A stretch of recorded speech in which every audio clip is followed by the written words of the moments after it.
الحمد لله رب العالمين والصلاة والسلام على سيد المرسلين وعلى آله وأصحابه أجمعين. قال الله تبارك وتعالى: أعوذ بالله من الشيطان الرجيم ادع إلى سبيل ربك بالحكمة والموعظة الحسنة وجادلهم بالتي هي أحسن إن ربك هو أعلم بمن ضل عن سبيله وهو أعلم بالمهتدين. صدق الله العظيم. درود السلام پڑھیے اللهم صل على سيدنا وعلى آله وصحبه وبارك وسلم. الصلاة والسلام عليك يا سيدي يا رسول الله وعلى آلك وأصحابك يا سيدي يا حبيب الله. ادعو الى سبیل ربک بالحکمت والموعظۃ الحسنہ. اپنے رب کی طرف لوگوں کو بلاؤ حکمت کے ساتھ اور اچھے انداز میں. وجادلہم باللتی ہی احسن. اور جو نہ مانے، جس کو اعتراض ہو یا جس کی سوچ مخالفت والی ہو، جس کی فکر آپ سے نہیں ملتی، اس کے لیے فرمایا وجادلہم باللتی ہی احسن. اس کے ساتھ مناسب انداز میں، اچھے انداز میں بحث کرو. ان ربک هو اعلم بمن ضل عن سبیلہ. تمہارا رب جانتا ہے کہ کون اس کی راہ سے پھر گیا ہے، کون گمراہ ہو گیا ہے. وَهُوَ أَعْلَمُ بِالْمُهْتَدِينَ. اور تمہارا رب یہ بھی جانتا ہے کہ ہدایت والا کون ہے. یہ قرآن مقدس کا اس آیت کریمہ کے اندر جو اصول بیان کیا گیا ہے، فی زمانہ تبلیغ کے میدان میں اکثر مبلغ اور اکثر علماء، اکثر واعظین اس سے محروم ہیں. اور شاید تاریخ میں ایسا ہی ہوتا رہا ہوگا، کیونکہ ہدایت والے جو ہوتے ہیں ان کی تعداد بہت تھوڑی ہوتی ہے، آٹے میں نمک کے برابر ہوتی ہے. حزب اللہ اور چیز ہے، حزب الشیطان اور چیز ہے. لوگ نفس کے بندے ہیں، اللہ کے بندے کم ہیں. لوگ مرضی کے بندے ہیں، اپنے دل کے بندے ہیں، اپنی سوچ کے بندے ہیں، اپنی فکر کے بندے. اللہ کے بندے کم ہیں. تو جب کوئی انسان اللہ کی رضا کے لیے تبلیغ کے میدان میں اترتا ہے تو پھر رب تعالیٰ اس کے لیے راہیں ہموار کر دیتا ہے. لیکن یہ بالکل ممکن ہے اور فی زمانہ ایسا ہو رہا ہے. کئی مثالیں ہمارے سامنے ایسی ہیں، ہمارے قریب میں، ہمارے آس پاس میں. دن میں کئی بار ہم ایسے لوگوں کو دیکھتے ہیں، ملتے ہیں، ان سے ملاقاتیں ہوتی ہیں، یا ان کو ہم سوشل میڈیا پہ دیکھتے ہیں. ایسے لوگوں کے آس پاس میں آپ کو ہزاروں لاکھوں لوگوں کی تعداد نظر آئے گی. لوگ ان کی حمایت میں نکلتے ہیں، لوگ ان کے نعروں پہ جواب دیتے ہیں، ان کی سنتے ہیں، لوگ ان کے ہاتھ چومتے ہیں، لوگ ان کے پاؤں چومتے ہیں، ان کے نام سے لوگ نسبت اختیار کرتے ہیں. لیکن وہ لوگ قرآن کے اس اصول کے خلاف جا رہے ہوتے ہیں. اس لیے کہا جاتا ہے کہ یہ مت دیکھو کہ زیادہ لوگ کس کے ساتھ ہیں. مطلب ایک بندہ ہے، اس کے ساتھ 1,00,000 بندہ جا رہا ہے تو آپ کیا سمجھیں گے یہ حق کی علامت ہے. 10,00,000 بندہ اس کے ساتھ، یہ حق کی علامت ہے. کوئی کہتا ہے جی میرے پیر صاحب کے 1 کروڑ مرید ہیں، تو کیا یہ حق کی علامت ہے؟ حق کا میرٹ یہ تو نہیں ہے.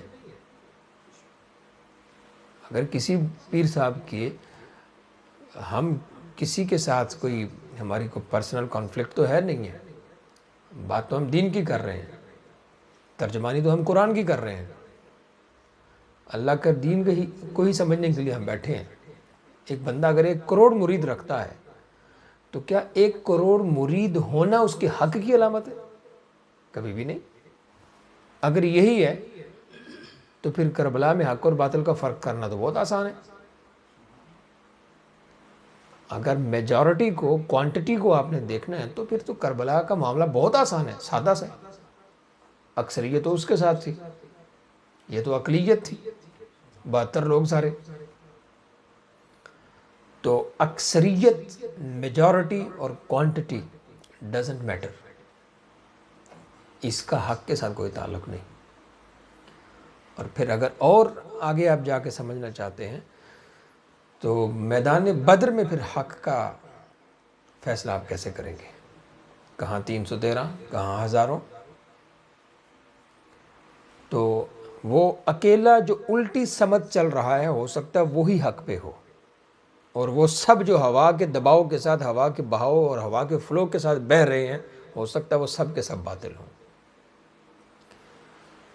تو قرآن نے تبلیغ کے میدان میں یہ بتا دیا کہ جو ادعو الی سبیل ربک بالحکمت والموعظۃ الحسنہ، یہ ایک ایسی آیت ہے کہ اس کے اوپر اگر میں پوری رات بھی بات کروں تو اس کا حق ادا نہیں ہو سکتا۔ اس کے آپ ایک پرت اٹھائیں، اس کے نیچے حکمت کا ایک اور موتی ہے، دوسرا پرت اٹھائیں، اس کے نیچے کچھ اور ہے، تیسرا اٹھائیں، اس کے نیچے کچھ اور ہے۔ لیکن ہمارے علماء بات کو جلدی سے بیان کر کے نکل جاتے ہیں، جو اس کا مغز ہے، مغز، ہم وہاں تک نہ پہنچ پاتے، نہ ہم اس کو سمجھنے کی کوشش کرتے ہیں۔ ادعو الی سبیل ربک، پہلا فل سٹاپ یہاں لگنا چاہیے، لیکن لوگ اس کو سکپ کرتے ہیں اور آگے جا کے بات کرتے ہیں بالحکمہ، حکمت سے بات شروع کرتے ہیں، پھر موعظہ حسنہ سے بات شروع کرتے ہیں، لیکن پہلا فل سٹاپ سبیل ربک، کہ اے مبلغ، اے خطیب، اے استاد، اے فقیہ، اے مفتی، اے شیخ، لوگوں کو اپنی طرف مت بلا، اپنی طرف نہیں بلانا، سبیل ربک، تیرا کام لوگوں کو رب کی طرف بلانا ہے۔ سب سے بڑی رکاوٹ اس دور کی یہ ہے، سب سے بڑا پرابلم اس دور کا یہ ہے۔ آپ جدھر بھی جائیں، ہر جگہ پہ آپ کو مارکیٹرز ملتے ہیں۔ آپ میرے پیر صاحب کے مرید ہو جائیں نا، نہیں میں تو پہلے سے مرید ہوں، تو طالب ہو جائیے، ہمارے پیر صاحب کا بھی آپ کو فیض پہنچے گا۔ بھائی میں نے کلمہ خدا کا پڑھا ہے، رسول اللہ کا پڑھا ہے، مجھے انسان کی ضرورت نہیں ہے۔ ہاں ایک وسیلہ ہے، تعلیم کے لیے، تدریس کے لیے مجھے ضرورت ہے، لیکن یہ کیا ہے ضروری ہے کہ میں مرید ہوں پھر بھی میں تیرے پیر کا طالب ہوں؟ کیوں؟ بندے اور رب کے درمیان اگر کوئی شیخ آتا ہے تو اس کا کام یہ ہے کہ ایک بدکار کو بدکاری کے اڈے سے اٹھائے، رب کی مسجد میں پہنچائے، بیچ میں سے خود کو مائنس کر دے، لیکن وہ نہیں کرتا، اس کی انڈسٹری بند ہوتی ہے، اس کا بزنس بند ہوتا ہے، اس کو تو الٹیمیٹلی نمبرز چاہیے نا۔ اور ایسا ہوتا ہے آج کل مذہبی تنظیموں کے اندر، جماعتوں کے اندر، تبلیغ کے اندر، یہ بہت نارمل ہے کہ ہر بندے کو اپنی کارکردگی کی رپورٹ سبمٹ کرنی ہوتی ہے، اپنے زونل، ریجنل، جو بھی کو اس کا مینیجر، مسئول، ذمہ دار، نگران، کچھ بھی ہوتا ہے، جو کہ میرے ریفرنس سے اتنے بندے آئے ہیں اور میرے ریفرنس سے اتنے ڈالرز، اتنے یوروز جو ہیں وہ ڈونیشن کلیکشن ہوئی ہے، یہ اس کو رپورٹ دینی ہوتی ہے۔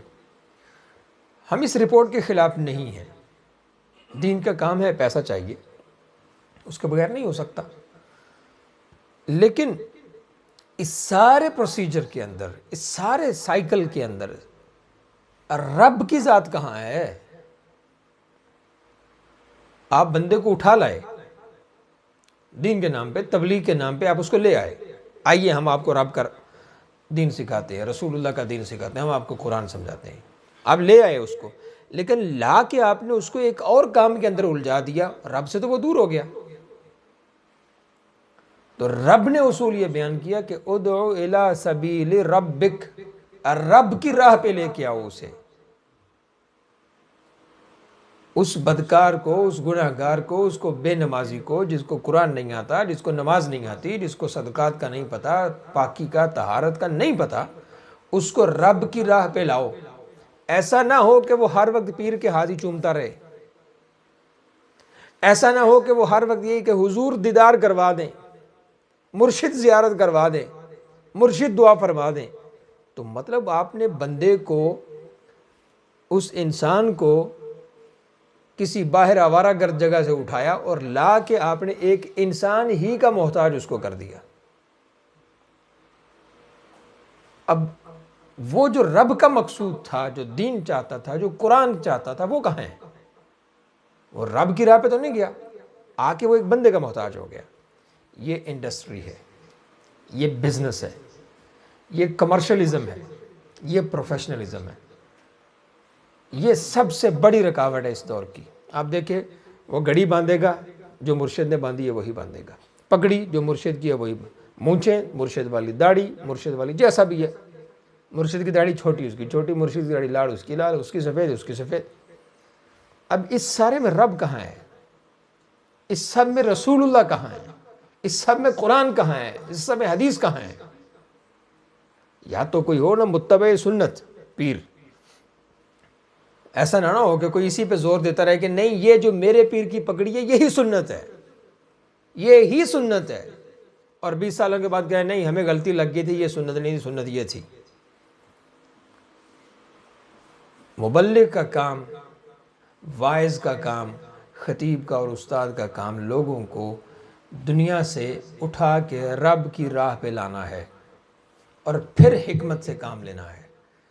اب وہ بندہ جو اس کے اوپر دلالت کرے اور وکالت کرے اور بحث کرے کہ میرے ہی پیر کا راستہ درست ہے، یہ حکمت کے خلاف ہے. بالحکمہ، جب آپ اس کو اللہ کی راہ پہ لے آئیں، اب آپ اس سے حکمت کے ساتھ بات کریں گے. اب حکمت کیا ہے؟ عقل مندی ہے. حکمت کا تعلق عقل کے ساتھ ہے، حکمت کا تعلق جذبات کے ساتھ نہیں ہے، ایموشنز کے ساتھ نہیں ہے. حکمت عقل ہے، عقل کی ایک طاقت ہے، ان سین پاور ہے، جس کو آپ دیکھ نہیں سکتے، جس کو آپ فیل نہیں کر سکتے. اللہ نے انسان کو دی ہے، اور اس کا کنیکشن کیا ہے؟ ان فی ذلک لآیات لقوم یعقلون. میرے قرآن میں نشانیاں اصحاب عقل کے لیے ہیں. ثابت یہ ہوا جس بندے کے پاس عقل کی قوت نہیں، قرآن اس کو سمجھ نہیں آ سکتا. جس بندے کے پاس دماغ نہیں، قرآن اس کے ذہن میں نہیں اتر سکتا، اس کے دل میں نہیں اتر سکتا، وہ اس سے فائدہ نہیں اٹھا سکتا. تو حکمت کے ساتھ جب آپ کام لیں گے تو پھر آپ لوگوں کے ذہن کے اندر جو گتھیاں بند ہیں، جو گرہیں لگی ہوئی ہیں، آپ کے لیے ان کو سلجھانا اور سمجھانا آسان ہو جائے گا. لیکن مبلغین حکمت سے تو کام لیتے نہیں. آج کل مذہبی میدان میں، دینی میدان میں، تبلیغی میدان میں حکمت نہیں ہے، بلکہ جذبات ہیں، ایموشنز ہیں. جب آپ دیکھتے ہیں کسی مذہبی جلسے میں ایک نعت خان نعت پڑھتے ہوئے جب کہتا ہے کہ دائیں ہاتھ اٹھا کے کہیں سبحان اللہ، آپ کیا سمجھتے ہیں یہ حکمت ہے؟ اور پھر وہ سم ٹائم ادب کی حدود جو ہیں وہ کراس کر جاتا ہے.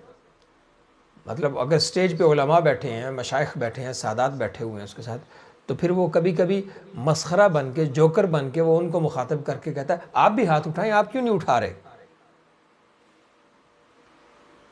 اور پھر وہ کبھی کبھی کہتا ہے کہ تکبیر پہ ایک بار ہاتھ اٹھانا ہے اور نعرہ رسالت پہ دونوں ہاتھ اٹھا کے نعرہ لگانا ہے، اپنے مسلمان ہونے کا ثبوت دینا ہے. استغفر اللہ العظیم. مطلب ہاتھ اٹھانا مسلمان ہونے کا ثبوت ہے؟ جو ہاتھ نہیں اٹھاتا وہ کافر ہو گیا. وہ شیخو پورہ میں واقعہ پیش آیا تھا 3-4 سال پہلے پاکستان میں، BBC نے رپورٹ کیا اور اتنی دھوم مچی اس کی. امام صاحب نے کہا جو جس کو رسول اللہ علیہ والسلام سے محبت نہیں وہ ہاتھ اٹھائے. اس نے انداز کیا اختیار کیا؟ جس کو رسول اللہ سے محبت نہیں وہ ہاتھ اٹھائے. تو عموماً سوال تو یوں ہوتا ہے نا، جس کو رسول اللہ سے محبت ہے وہ ہاتھ اٹھائے. بچے کو سمجھ نہیں آئی، اس نے ہاتھ کھڑا کر دیا. جب اس نے ہاتھ کھڑا کر دیا تو خطیب نے کہا یہ گستاخ ہے. اس کو سوال سمجھ نہیں آیا نا کہ جس کو رسول اللہ سے محبت نہیں وہ ہاتھ کھڑا کرے. اس نے سمجھا شاید یہ کہہ رہا ہے کہ جس کو رسول اللہ سے محبت ہے وہ ہاتھ کھڑا کرے. اس نے کر دیا. اس نے کہا یہ گستاخ ہے. اب وہ بچہ اتنا ایموشنل ہوا، وہ گھر گیا، بھینسوں کا چارہ کاٹنے والی جو مشین ہے اس میں ہاتھ دیا، اپنا ہاتھ کاٹا، لا کے مسجد میں امام کو پیش کر دیا. میں گستاخ ہاتھ کو اپنے جسم کے ساتھ برداشت نہیں کر سکتا. اس کی تو محبت ہے لیکن جہالت کدھر ہے؟ حکمت کہاں گئی؟ ادعو الی سبیل ربک بالحکمہ، حکمت کے ساتھ اپنے رب کی طرف بلاؤ. حکمت کہاں گئی؟ اب پھر وہ جلوسوں میں کیا ہوتا ہے؟ جتنی ریلیز ہوتی ہیں مذہب کے نام پہ، 12 ربیع الاول کو، 10 محرم کو، دیگر جتنی بھی ہوتی ہیں، مخالف فرقے کی مسجد کے سامنے جا کے نعرہ لگانا. حکمت کہاں گئی؟ بھئی عقل کہاں گئی؟ محمد مصطفیٰ علیہ الصلوۃ والسلام، حضور کی ذات تو وہ ذات ہے جو اغیار کے لیے بھی رحمت ہے. تم رحمت دو جہاں کے نام پہ دنیا میں نفرتیں کیوں بو رہے ہو؟ حضور کا نام لے کے تم دوسروں کا دل کیوں جلا رہے ہو؟ دو مسلمان فرقے ہیں، دو مسلمان الگ الگ مسالک ہیں. ایک مسلک ایک مختلف فکر رکھتا ہے، ایک مسلک ایک مختلف فکر رکھتا ہے، لیکن مختلف فکر کی وجہ سے وہ کافر تو نہیں ہو رہے نا. ایک گروہ ہے وہ کہتا ہے کہ میلاد کا جلوس نکالنا بدعت ہے. ایک گروہ یہ کہتا ہے کہ میلاد کا جلوس نکالنا بدعت ہے. اس کے یہ کہنے سے وہ کافر تو نہیں ہوا. لوگوں نے تو اس سے بھی آگے آگے کلام کر رکھا ہے. لوگ سنیں، لوگوں کے کان پک جائیں گے، سڑ جائیں گے، آپ کے جسم سے آگ نکلنا شروع ہو جائے گی جن جن مسائل کے اوپر اختلاف ہے اسلام میں. اور یہ سب کام کرواتا کون ہے؟ خطیب کرواتا ہے، عالم کرواتا ہے، مفتی کرواتا ہے. حکمت کہاں گئی؟ یہ جو آپ دیکھتے ہیں ہزاروں لوگ ایک مرید کے سامنے، ایک پیر کے سامنے بیٹھے ہوئے ہیں اور خطیب صاحب خطبہ دے رہے ہیں، مفتی صاحب بیان کر رہے ہیں، لوگ تبدیل کیوں نہیں ہو رہے؟ ایک پیر کے 1 کروڑ مرید ہیں ایسے پیر جو یہ دعویٰ کرتے ہیں کہ ہمارے 1 کروڑ مرید ہیں، ہم مان لیتے ہیں ہوں گے. ان 1 کروڑ میں سے بندے کا پتر کون سا ہے؟ قوم کے لیے نفع بخش کون ہے ان میں سے؟ امت کے لیے مفید کون ہے ان میں سے؟ یہ سارے چلے ہوئے کارتوس ہیں. ان سے قوم کو فائدہ کیوں نہیں پہنچ رہا؟ امت مسلمہ کے چیلنجز جو ہیں ان کا جواب کیوں نہیں آ رہا؟ اسی لیے نہیں آ رہا کہ وہ 1 کروڑ جو ہیں وہ ہجوم ہے، وہ قوم نہیں ہے، وہ فضول ہیں، یوزلیس ہیں. وہ نہ وہ قوم کو فائدہ دے پا رہے ہیں، نہ وہ خود کو فائدہ دے پا رہے ہیں، نہ وہ اسلام کو فائدہ دے رہے ہیں، نہ وہ ملک کو فائدہ دے رہے ہیں. آپ نے ان کی تربیت ہی ایسی کر دی ہے. آپ نے ان کے ذہن میں یہ ان کے ذہن میں ڈال دیا ہے فلاں بھی کافر ہے، فلاں بھی مشرک ہے، فلاں بھی بدعتی ہے، فلاں بھی گستاخ ہے، فلاں بھی ایسا ہے، فلاں بھی ایسا ہے. آپ نے توڑنے والی فکر دے دی ہے نا قوم کو. جوڑنے والی فکر کون دے گا؟ امام احمد رضا علیہ الرحمہ اسی لیے تو فرماتے ہیں کسی کا کفر اگر 99 ٹائمز ثابت ہو رہا ہو، ایک بار اس کا اسلام ثابت ہو، ہم اس کے 99 ٹائمز کافر ہونے والی جو وجہ ہے اس کو اگنور کریں گے، اس ایک بار مسلمان ہونے کی وجہ کو قبول کریں گے. آپ کیا سمجھتے ہیں مسلمان ہونا چھوٹی بات ہے؟ کسی کا مسلمان ہونا چھوٹی بات ہے؟ اس دنیا کے اندر اگر رب نے کسی کو ایمان کی قوت دے دی ہے، ایمان کی نعمت دے دی ہے، یہ چھوٹی چیز ہے کہ آپ جٹ سے کسی کو پکڑ کے اسلام سے خارج کر دیں، یہ بھی کافر ہو گئے، وہ بھی کافر ہو گئے. چھوٹی چھوٹی باتوں پہ آپ کفر کے فتوے لگا دیتے ہیں. حکمت کہاں گئی؟ عقل کہاں گئی؟ اخلاص کہاں گیا؟ ہر کوئی تو اپنی سیٹ بچانے کے لیے فتویٰ دے رہا ہے، اپنی نشست بچانے کے لیے فتویٰ دے رہا ہے، اپنی خانقاہ بچانے کے لیے فتویٰ دے رہے ہیں لوگ، اپنی نوکری بچانے کے لیے فتویٰ دے رہے ہیں لوگ. اللہ کے لیے کون دے گا؟ امام ابو حنیفہ رضی اللہ تعالی عنہ کی موت اس وجہ سے ہوئی کہ انہوں نے شاہ کی زبان نہیں بولی. انہوں نے بادشاہ وقت کی بات نہیں مانی. انہوں نے کہا میں بات وہی کروں گا جو رسول اللہ کا فرمان ہے، میں حاکم کی زبان نہیں بول سکتا. امام احمد بن حنبل کی موت اس وجہ سے ہوئی، انہوں نے کہا میں حاکم کی زبان نہیں بولوں گا، وہی بولوں گا جو اللہ اور اس کے رسول کو منظور ہے. حکمت پہ بات کیوں نہیں کرتے آپ؟ لوگوں کو تبلیغ کرنے کا آپ کا مقصد کیا ہے؟ یہاں ہجوم لگانا مقصد ہے؟ یہاں لوگوں کو جمع کرنا مقصد ہے؟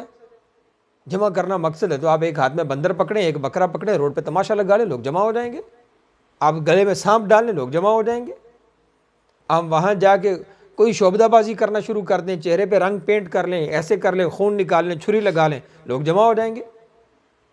پھر آپ میں اور تماشبین میں فرق کیا رہ گیا؟ اسٹیڈیم میں 50,000 لوگ میچ دیکھنے کے لیے جمع ہو جاتے ہیں۔ اگر تماشا ہی لگانا ہے تو کوئی اس طرح کا کام کر لو۔ تبلیغ کیوں کر رہے ہو؟ اگر تبلیغ کرنی ہے تو سب سے پہلے مبلغ کو اپنا دل، دماغ اور نگاہ کو صاف کرنا ہوگا، اپنی نیت کو صاف کرنا ہوگا۔ اس کی نیت اللہ کی رضا ہونی چاہیے۔ لیکن آج کل چونکہ مولوی مجبور ہے، مبلغ مجبور ہے، وہ تنخواہ لیتا ہے، وہ وہی بولے گا جو تنخواہ دینے والے کہتے ہیں، وہی بولے گا۔ جو سافٹ ویئر اس کے اندر انسٹال کیا ہوا ہے، جو کیسٹ اس کے اندر ڈالی ہوئی، جو سی ڈی اس کے اندر ڈالی ہوئی، وہ وہی بولے گا۔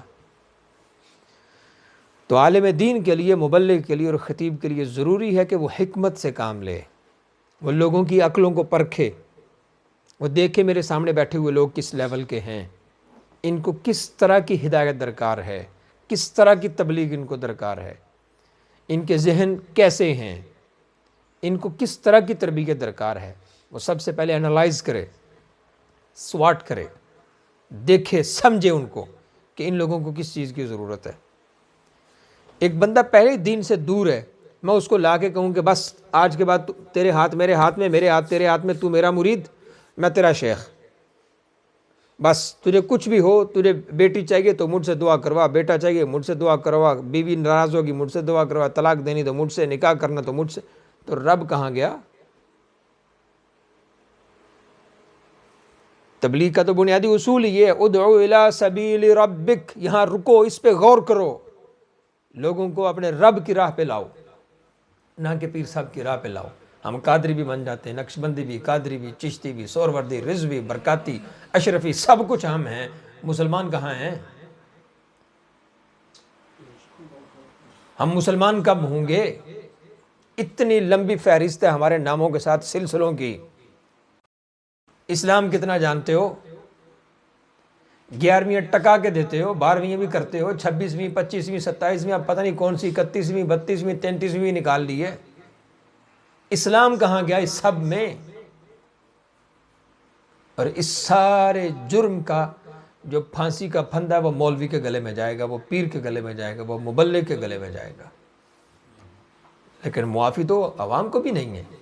صدر الشریعہ مفتی امجد علی اعظمی رحمۃ اللہ تعالی کا فتویٰ ہے اس کے اوپر کہ عوام یہ مت سمجھے کہ ہمیں کسی نے سکھایا نہیں تھا، ہمیں کسی نے بتایا نہیں تھا، ہمیں کوئی سمجھانے والا نہیں تھا۔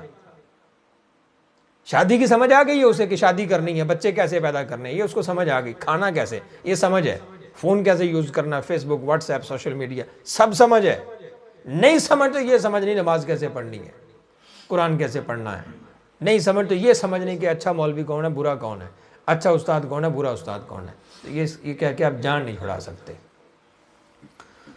ادعو الی سبیل ربک بالحکمت والموعظۃ الحسنہ۔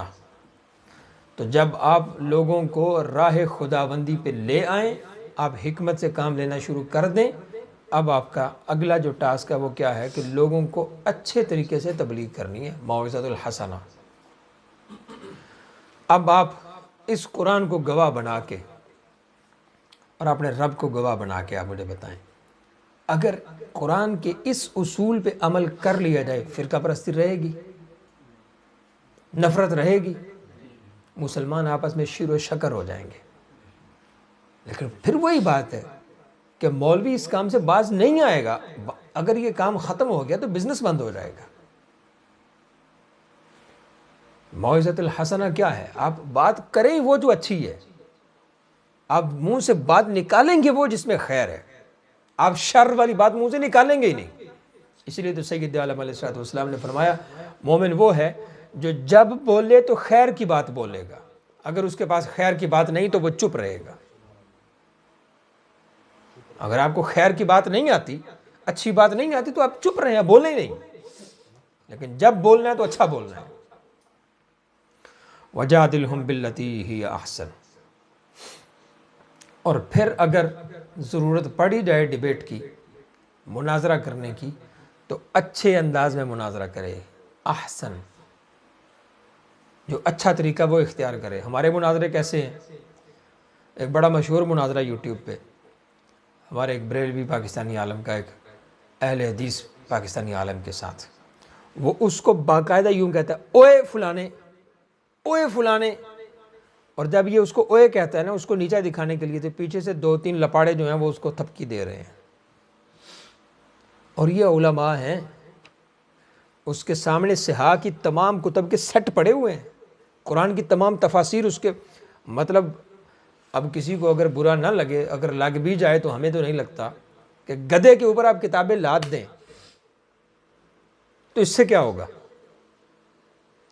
باقاعدہ ویڈیو میں دیکھا جا سکتا ہے کہ درجنوں کتابوں کا ڈھیر لگا ہوا اس کے سامنے بھی، اس کے پیچھے بھی.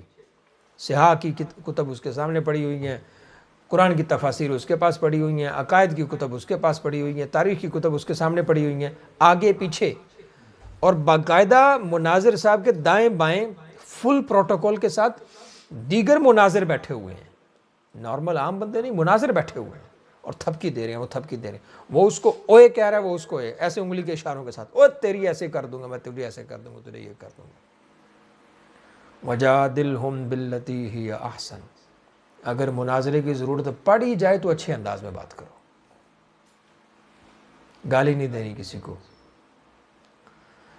کسی کی ماں کی عزت تار تار نہیں کرنی، کسی کی بہن پہ بات نہیں کرنی، کسی کی بیٹی پہ بات نہیں کرنی، کسی کے باپ پہ بات نہیں کرنی. آپ بات تو علمی کر رہے ہیں نا، تو جب آپ علمی بات کر رہے ہیں تو اس بات کے اندر گالی کہاں سے آ گئی؟ فقہ کے 4 مذہب ہیں، حنفیہ، شافعیہ، مالکیہ اور حنبلیہ. 4 مذہب ہیں. چاروں اماموں کی نمازوں کے طریقے مختلف ہیں. چاروں مذاہب میں طلاق کے مسائل مختلف ہیں، روزے کے بہت سارے مسائل مختلف ہیں، وطر واجب نماز ہے مختلف ہے. آپ چاروں ائمہ کی ہسٹری اٹھا کے دیکھ لیں، ان کی بایوگرافیز پڑھ لیں، ان کی کتب پڑھ لیں، اصول پڑھ لیں. کسی ایک مقام پہ دوسرا امام کسی کو تو کہہ کے پکارتا ہوا نظر نہیں آئے گا آپ کو، اوے کہتے ہوئے آپ کو نظر نہیں آئے گا. محبت کا حال تو یہ ہے کہ امام شافعی کو مسئلہ درپیش آئے تو امام ابو حنیفہ کی قبر کے قریب جا کے نفل پڑھ کے دعا کرتے ہیں، اللہ ان کی مشکل کو آسان کرتا ہے. یہ اختلاف ہے، یہ اختلاف ہے. اگر آپ قرآن کو اپنے اوپر امپلیمنٹ کر لیں گے تو پھر تو اختلاف رہے گا ہی نہیں. لیکن وہ مولوی کیسا جو قرآن کو مان لے؟ حالانکہ ہوتا تو یہ تھا، سید اعلیٰ حضرت امام احمد رضا رحمۃ اللہ تعالی کو باقاعدہ اس دور میں مولوی کہا جاتا تھا.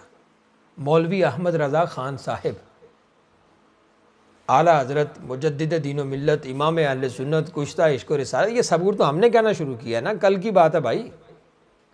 اعلیٰ حضرت کو ان کے ہم عصر مولوی کہا کرتے تھے، مولوی احمد رضا خان صاحب. کیوں؟ اس دور میں مولوی انتہائی معزز ہوا کرتا تھا. مولوی کون ہے؟ مولا والا. مولوی وہ ہے جس کی مولا کے ساتھ لگی ہوئی ہے.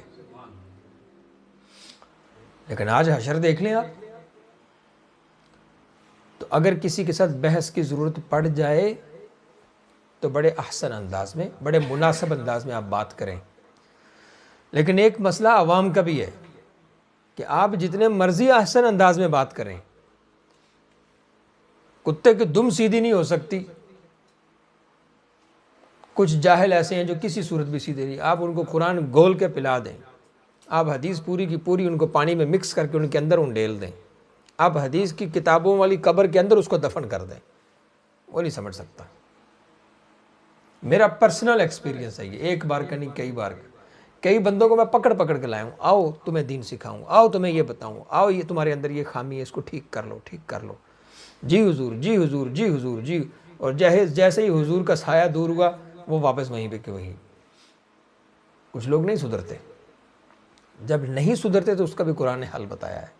میرے اوپر فرض تو نہیں کہ میں کسی کو پکڑ کے کہوں میری جیب میں ادھر ہی تو رہ، تو باہر جائے گا تو خراب ہو جائے گا، میرے سائے میں ہی رہے، میں ہی تجھے ٹھیک رکھ سکتا ہوں، یہ میرے اوپر فرض تو نہیں ہے۔ میں نے پیغام دینا تھا دے دیا، میں نے سمجھانا تھا سمجھا دیا، جہاں باقی زندگی کے کام تو اپنے لیے نفع بخش کر رہا وہاں یہ بھی کر۔ تیری عقل اتنی اجازت نہیں دیتی تجھے بیوی کے حقوق کا پتہ ہے، اپنے حقوق کا پتہ ہے، بچوں کے پتہ ہے، پیسہ کہاں سے کمانا ہے، کہاں نفع ہے کہاں سب پتہ ہے تجھے۔ لیکن جب دین کی حضور آپ دعا فرمائیں گے تو میں ٹھیک ہوں گا، اور حضور کی دعا تجھے کیا ٹھیک کرے گی بھائی؟ تو خود ہی تیار نہیں ٹھیک ہونے کے لیے۔ اور ایسا انسان جب اس طرح کا انسان جو ہوتا ہے، جس کی ذہنیت ایسی ہوتی ہے، وہ اس کے بارے میں بھی ہمیں قرآن نے بتا دیا ہے، وَإِذَا خَاطَبَهُمُ الْجَاهِلُونَ قَالُوا سَلَامًا۔ جب کوئی جاہل تمہارے ساتھ مخاطب ہو، وہ سمجھنے کے لیے تیار نہیں، بک بک بک بک کیے جا رہا ہے، اس کی زبان بند نہیں ہو رہی، اس کی عقل تسلیم کرنے کو تیار نہیں، خَاطَبَهُمُ الْجَاهِلُونَ قَالُوا سَلَامًا۔ جب کوئی جاہل اس طرح کرے تو کہا جا بھائی جان چھوڑ، السلام علیکم۔ یہ قرآن کا اصول ہے، میرے اوپر فرض تو نہیں کہ میں اس کو پکڑ کے رکھوں، نہیں سمجھ رہا نہ سمجھے، میرا کام پیغام دینا تھا نا۔ محمد مصطفیٰ علیہ السلام نے، حضور کے صحابہ نے، حضور کی ساری زندگی 40 سال پچھلے 23 سال اگلے کل ملا کے سارے 63 سال حضور کے جو ہیں، کوئی ایک مثال دے دیں جہاں حضور علیہ السلام نے کسی کی گردن پہ تلوار رکھ کے کہا ہو اسلام قبول کر۔ اسلام تو میرے مصطفیٰ کی زبان اور حضور کے حسن سلوک کی برکت سے آیا ہے، تو حضور کے حسن سلوک سے آیا ہے۔ سیدنا فاروق اعظم رضی اللہ تعالیٰ عنہ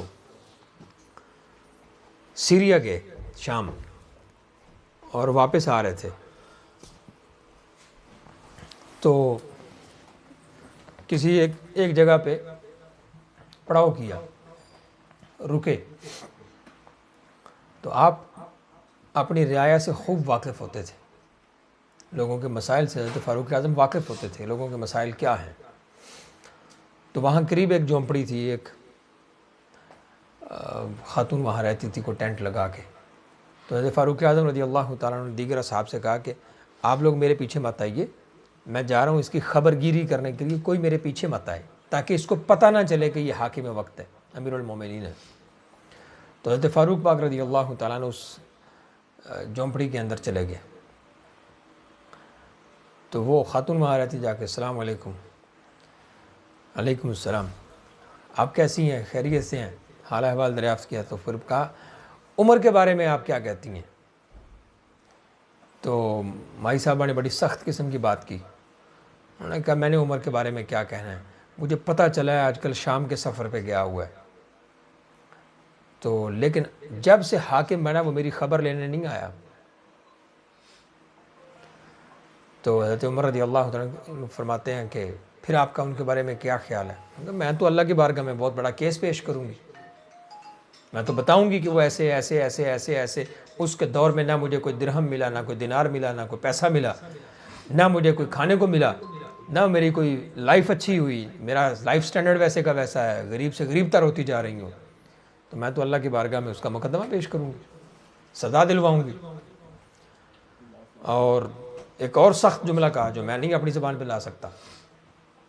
تو حضرت فاروق اعظم رضی اللہ تعالیٰ عنہ فرماتے ہیں پھر آپ اگر فاروق آپ کو مل جائے، عمر آپ کو مل جائے تو آپ کیا کریں گے؟ کہاں ملے گا مجھے، وہ ادھر کہاں آئے گا، وہ اتنا اچھا کہاں ہے جو آ کے میری خبر لے۔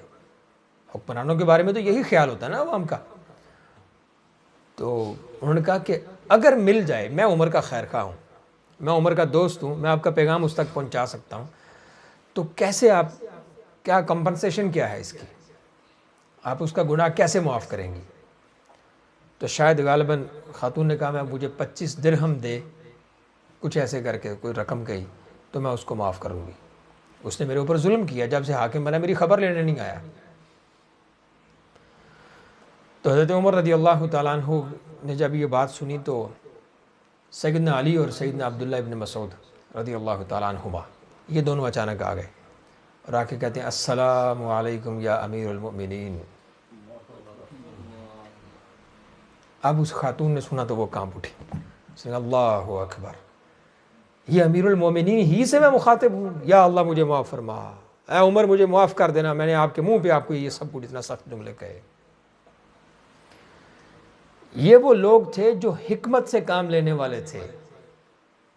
اب یہاں پہ آپ دیکھیں مثال کیا سیٹ کی ہے، سب سے پہلے اپنے اوپر تنقید برداشت کی ہے، اور پھر اس عورت سے پوچھا کیا جا رہا ہے کہ وہ کون سا طریقہ ہے جس سے میرا جرم معاف ہو سکتا ہے۔ ضروری نہیں کہ یہ اصول صرف حاکم کا ہو، یہ اصول ہر مبلغ کے پاس بھی ہونا چاہیے۔ اگر کسی مبلغ کے منہ سے غلط جملہ نکل گیا، وہ اپنی پکڑ کے لیے تیار رکھے اپنے آپ کو، لوگ اس سے سوال کریں وہ جواب دے۔ سیدنا ابو بکر صدیق رضی اللہ تعالیٰ عنہ حاکم بنے، دوسرا دن تھا، ہاتھ میں کپڑے پکڑے ہوئے، کپڑے کا بزنس کرتے تھے، تاجر تھے، ابو قحافہ بھی تاجر تھے، ان کے والد، فیملی بزنس تھا ان کا، تو حاکم بن گئے، امیر المومنین بن گئے۔ خلافت کا دوسرا دن ہے، ہاتھ میں کپڑے پکڑے ہوئے منڈی کی طرف جا رہے ہیں، راستے میں حضرت عمر نے دیکھ لیا، روک لیا، کون، کیا، کہاں؟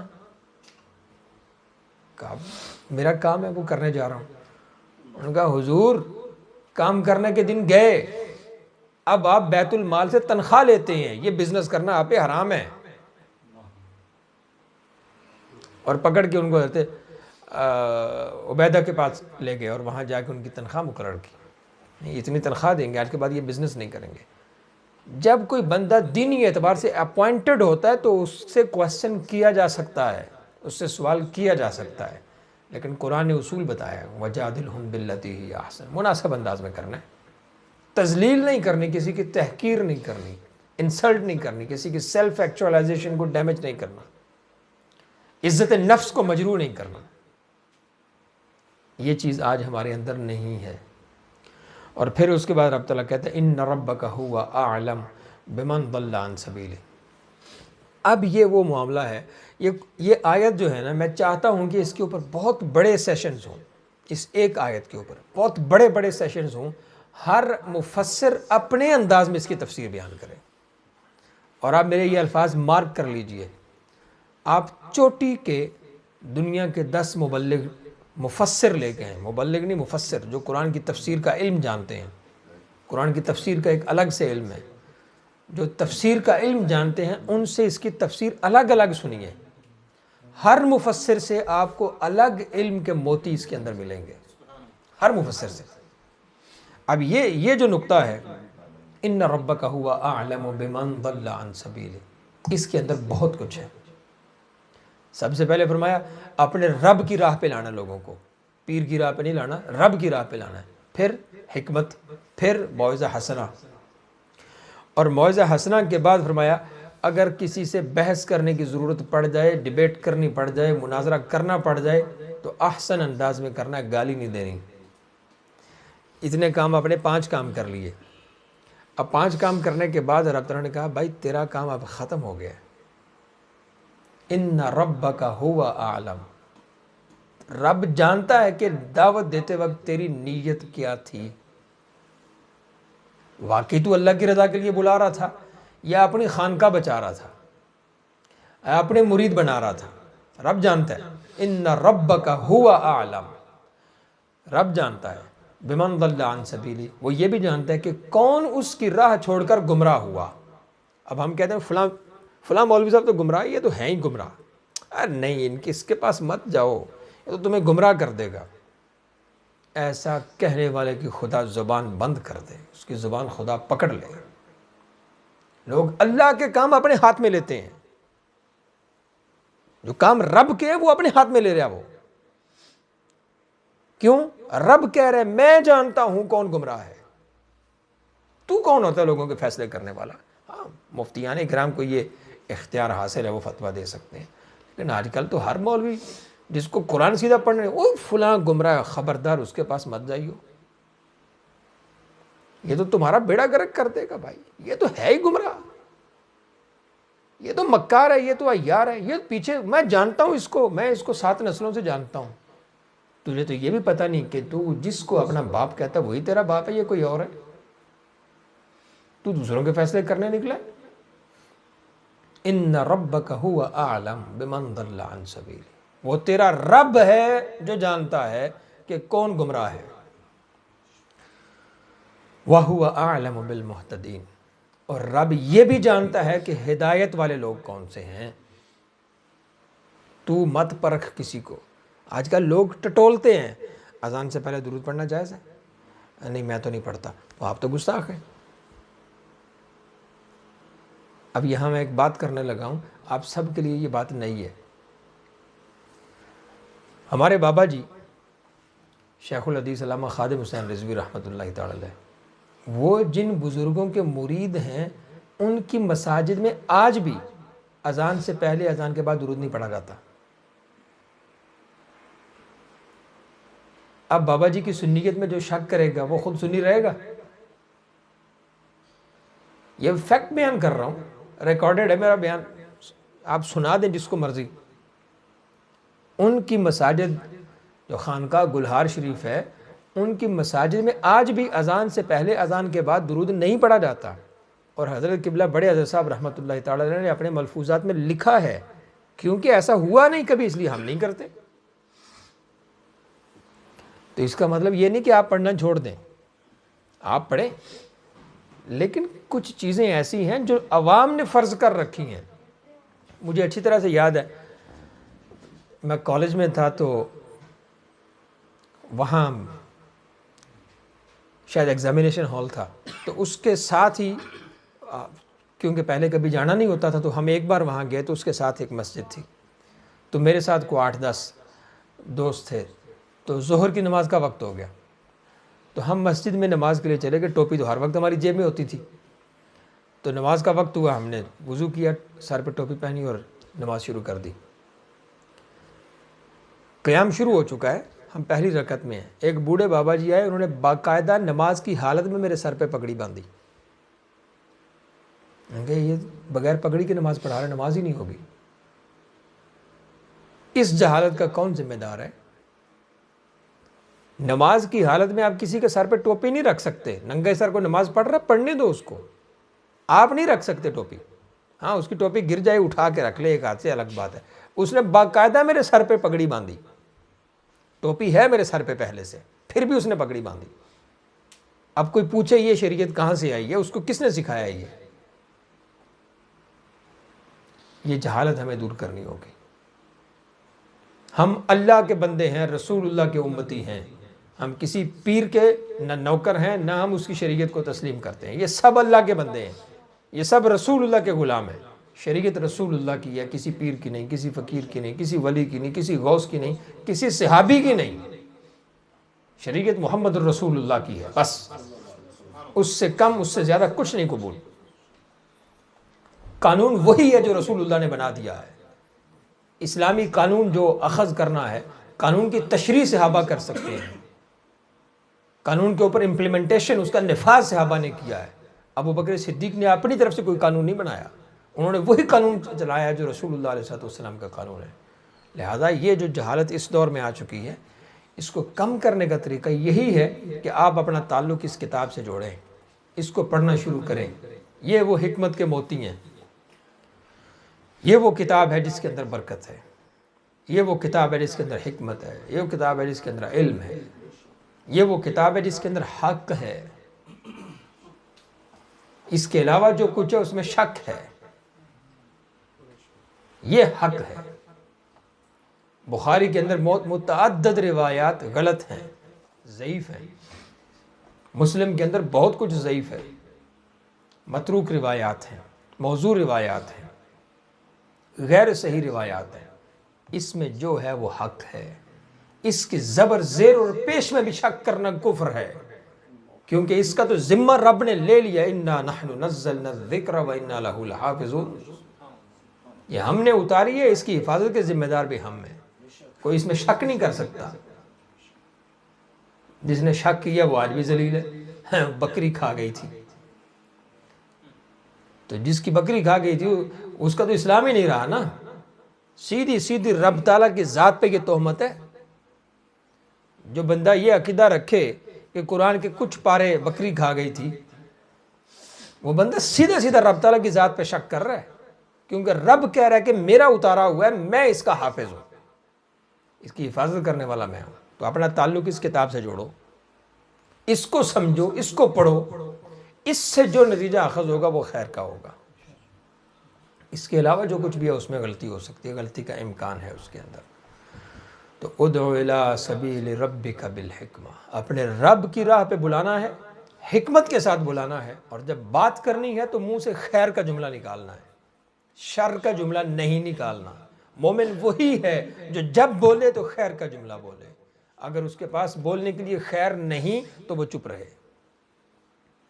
اور پھر اگر کسی سے ڈیبیٹ کرنی پڑ جائے وَجَادِلْهُمْ بِالَّتِي هِيَ أَحْسَنُ، تو مناسب انداز میں، احسن انداز میں گفتگو کرنی، سمجھانے کے لیے، اللہ کی رضا کے لیے، اللہ کی رضا کے لیے، اللہ کی رضا کے لیے، اللہ کی رضا کے لیے، اپنے من کے لیے نہیں، اپنے نفس کے لیے نہیں، اپنی ٹوپی، اپنی پگڑی، اپنی داڑھی، اپنی خانقاہ، اپنے ممبر، مصلی اور محراب کے لیے نہیں، اللہ کی رضا کے لیے، صرف اللہ کی رضا کے لیے۔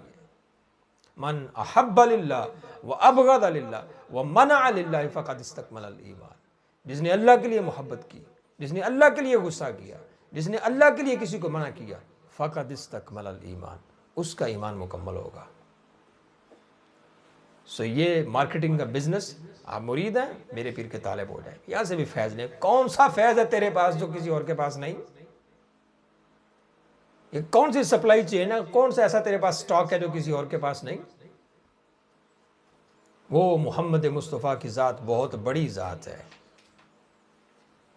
جب وہ نوازنے پہ آتے ہیں تو پھر وہ اس طرح کے وسیلوں کے بغیر بھی نواز دیتے ہیں۔ ان کی نگاہ بڑی دور تک کام کرتی ہے۔ وہ بیک وقت لاکھوں مسلمانوں کی قبروں میں اگر وہاں تشریف فرما ہو سکتے ہیں تو وہ ہر وقت ہمارے دلوں میں بھی تشریف فرما ہے۔ اس دل کے اندر جو محمد مصطفیٰ علیہ السلام کی روح ہے، اس سے اپنا تعلق جوڑنے کی کوشش کرو، آپ در در کی ٹھوکروں سے بچ جاؤ گے۔ ہو سکتا ہے پیر ملے نہ ملے، شیخ ملے نہ ملے، رابطہ ہو نہ ہو، فیض ملے نہ ملے، لیکن لا الہ الا اللہ محمد الرسول اللہ کا فیض ہر وقت جاری ہے۔ ہمارے حضرت صاحب رحمۃ اللہ تعالی علیہ سے کسی نے سوال کیا کہ آپ کے پاس کیا دلیل ہے کہ حضور علیہ السلام ہر جگہ حاضر ناظر ہیں؟ اب یہ سمجھنے والی بات ہے، آپ کے پاس کیا دلیل ہے کہ حضور ہر وقت ہر جگہ حاضر ناظر ہیں؟ تو آپ نے فرمایا چونکہ تو بندہ پینڈو ہے، دیہاتی بندہ، بدو ہے، تو تجھے قرآن سنانے کا تو فائدہ نہیں، حدیث سنانے کا بھی فائدہ نہیں، جاہل اجڑ ہے نا۔ تو ایسے ہی سوال پھینک دیا اس نے۔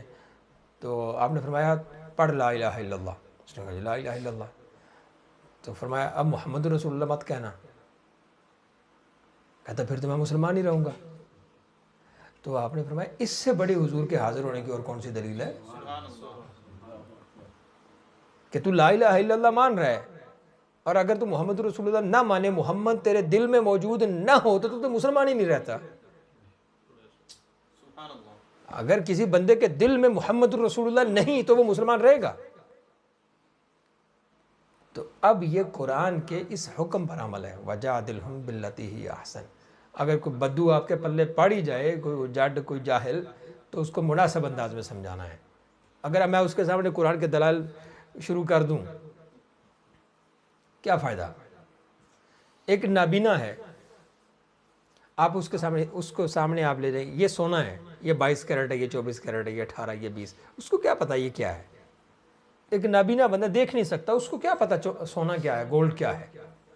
تو جاہل کو سمجھانے کا بھی ایک انداز ہونا چاہیے۔ اس لیے جادلہم باللتی ہی احسن۔ تو جب آپ نے ڈیبیٹ بھی کر لیا، آپ نے سمجھا بھی دیا، تو اب آپ کی ذمہ داری ختم ہو گئی۔ اب آپ کا رب ہے جو جانتا ہے، ان ربک هو اعلم، تمہارا رب ہے جو جانتا ہے بمن ضل عن سبیلہ، کہ کون گمراہ ہے اور کون مہتدین میں سے ہے، کون ہدایت پانے والوں میں سے ہے۔ آپ کو ڈیبیٹ کرنے کی ضرورت نہیں، آپ کو فکر مند ہونے کی ضرورت نہیں۔ آپ کسی کے دل مت ٹٹولیں، کھول ذرا دیکھو میں تیرے اندر کتنی ہدایت ہے، کھول دیکھو میں تیرے اندر کتنا کفر ہے۔ آپ کو ٹٹولنے کی ضرورت نہیں، یہ رب کا کام ہے۔ آپ کا کام جو تھا وہ اس قرآن کی آیت اور قرآن کے اصول کے مطابق میسج کنوے کرنا تھا، آپ نے کر دیا۔ قبول کرتا ٹھیک ہے، نہیں کرتا تو نہ صحیح، زبردستی کس بات کی؟ ویسے بھی آپ حاکم تو ہے نہیں ہیں، قاضی تو آپ ہیں نہیں ہیں، اسلامک اسٹیٹ میں تو آپ رہتے نہیں۔ اگر کوئی بندہ اسلام نہیں قبول کرتا، احکام کی خلاف ورزی، حاکم وقت کا ذمہ ہے، وہ آپ کا ذمہ ہے ہی نہیں ہے۔ لہذا لوگوں کے ایمان کا ٹھیکہ لینا چھوڑ دیں، مسنون طریقے سے مبلغ بنیں، میسج کنوے کریں، یہ آپ کی ذمہ داری ہے۔ اللہ ہمیں ظاہر و باطن کی پاکیزگی عطا فرمائے۔ وما علینا الا البلاغ المبین۔